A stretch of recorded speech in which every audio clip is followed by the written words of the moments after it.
In this video we're going to take a look at how to draw a standard sill detail. In the workbook the scale is 1:10, we're going to change that to 1:5, and the first thing we're going to look at here is how to draw the sill. So using the dimensions that I'm going to show here in the drawing, we're going to start by drawing a rectangle 275 by 125 on the scale of 1:5. Come across the top at 75, come up at the end at 15, and I use an angle of 15 degrees. You can see you can use a protractor or an adjustable set square. And there's two little curves that are shown in there. They could be drawn freehand, doesn't necessarily have to be with one of those set rules. And there's a drip moulding as well too, there's at the end, so as the water gets around that there, it hits that drip moulding, drips to the ground rather than runs down the wall. And we have two reinforcing bars in here, which are just evenly spaced across them, not terribly important other than don't put them too close to the edge. So just showing the dimensions again for the sizes, and it's important to have a go at drawing one of these here, because there's often a detail that's very badly addressed when you see students drawing these. They're all over the place. They don't look anything like what a sill should be, even though there is different sizings to the ones that are shown here.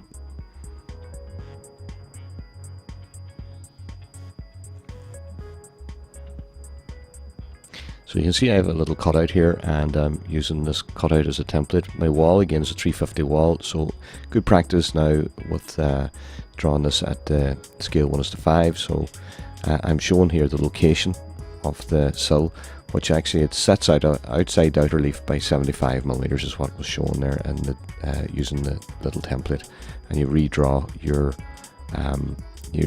sill when you have that in. Another important detail is that it's sitting back from the inside of the outer block to allow for the frame to have its little drip moulding down on the edge of that there. And the sizes, 100mm becomes 20, and 150 becomes 300. Or sorry, the 150 the 150 becomes 30, and that's what I've set out my wall on here. So the positioning of the sill is incredibly important. If you just go by the 75 in from the outer leaf, the outside edge, or you take a look at where the window frame will be lining up with the inside of the outer block. I'm putting in the usual details here of the insulation.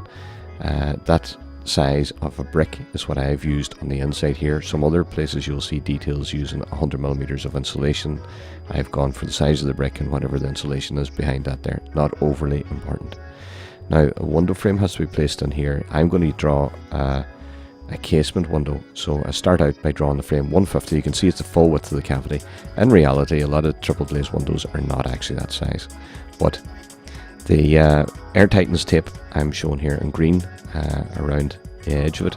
Another detail that I've kind of flew past there was the blue line, which shows it's a cloak of DPC that goes right around the sill, which is cloaked around it. And I've drawn a kind of light view of the rectangle of the bottom of the frame, and I would have, and a casement is just an opening, I would have a 75 by 75 frame, and that's what I'm drawing there, and I'm drawing an overlap between the two of those of 5mm, which is 25. Again, in reality, that could be different, and you would have all sorts of seals and stuff like that there. So you can see I'm drawing the rectangle, and I'm drawing off a little slope at the edge of it. I'm showing the spacings for the triple glaze, which will be a 6mm piece of glass, 12mm spacing, 6, 12, and so on. It should give me 42. I'm left with 10mm in this here, and 1mm should be roughly my 5-6mm. So I start at the outside and inside, and then whatever my spacing is in the middle, I've drawn that. These cavities that I'm showing where there's insulation filled into the frame of the casement and the frame of the window, in reality as well, there would be a number of cavities in that there. It wouldn't be just one cavity. It's what gives strength to the window frame, having a number of cavities in that there and them filled with insulation. So you can see I'm drawing those in there. Might be stand out better if I coloured those before I actually put in the pencil detail into those. I'm just showing a little bit of shading on the concrete just to make the whole drawing stand out.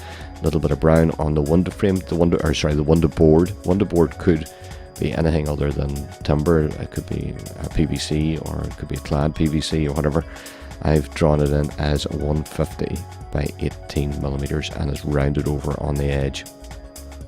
And you can see it finishes up to my air tightness tape. So that's a a lot of the details done there. How far the triple glaze comes down into the frame, again, it's not overly important to us.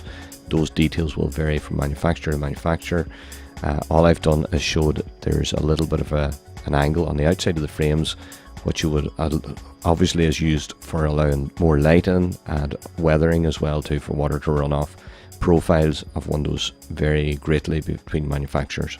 All we want to do is show the basics of the details of the insulation, the placing of the glass, and you will see as well too, if you look at the line from the inside of the block up along the outside of the frame of the window, those should be perfectly in line, because the jamb detail, which you'll see in another drawing, must line up. There's a DPC which runs vertically along the wall, which is quite hard to visualize if you haven't seen it in practice.